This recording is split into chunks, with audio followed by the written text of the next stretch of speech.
Hello, I'm Karen Kilgour. I'm the Council's Cabinet Member for Health and Social Care, and I'm also the Council's Armed Forces Champion, a post I'm incredibly proud to hold.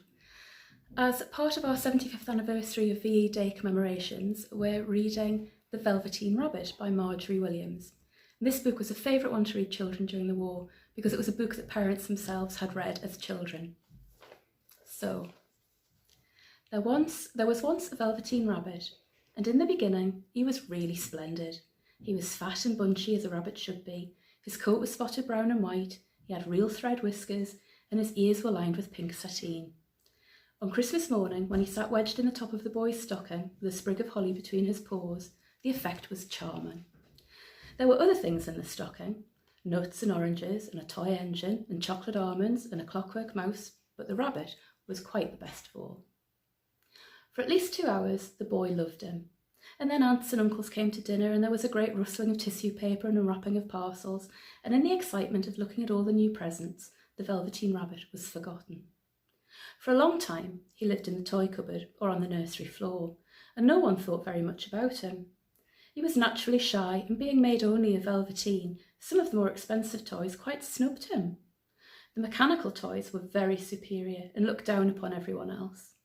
They were full of modern ideas and pretended they were real.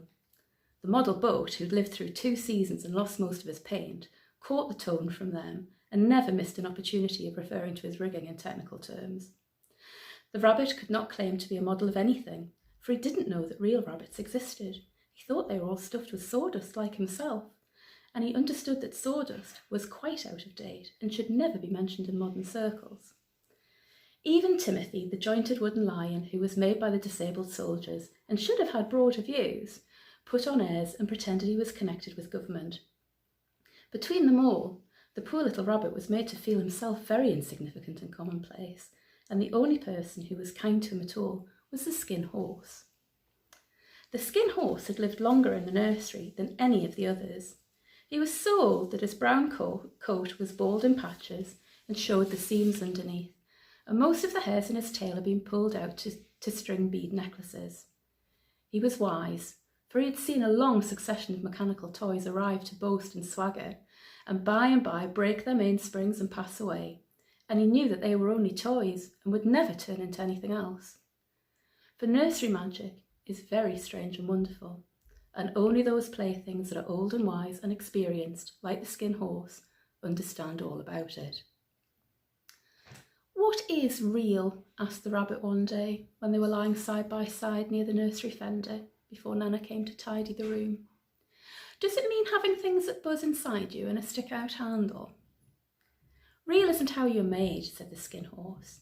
"It's a thing that happens to you. When a child loves you for a long, long time, not just to play with, but really loves you, then you become real." "Does it hurt?" asked the rabbit. "Sometimes," said the skin horse, for he was always truthful. "When you're real, you don't mind being hurt." "Does it happen all at once, like being wound up?" he asked, or bit by bit. "It doesn't happen all at once," said the skin horse. "You become. It takes a long time. That's why it doesn't happen often to people who break easily, or have sharp edges, or who have to be carefully kept. Generally, by the time you're real, most of your hair has been loved off and your eyes drop out and you get loose in the joints and very shabby. But these things don't matter at all, because once you're real, you can't be ugly, except to people who don't understand." "I suppose you are real," said the rabbit. And then he wished he hadn't said it, for he thought the skin horse might be sensitive. But the skin horse only smiled. "The boy's uncle made me real," he said. "That was a great many years ago. But once you're real, you can't become unreal again. It lasts for always." The rabbit sighed. He thought it would be a long time before this magic called real happened to him. He longed to become real, to know what it felt like.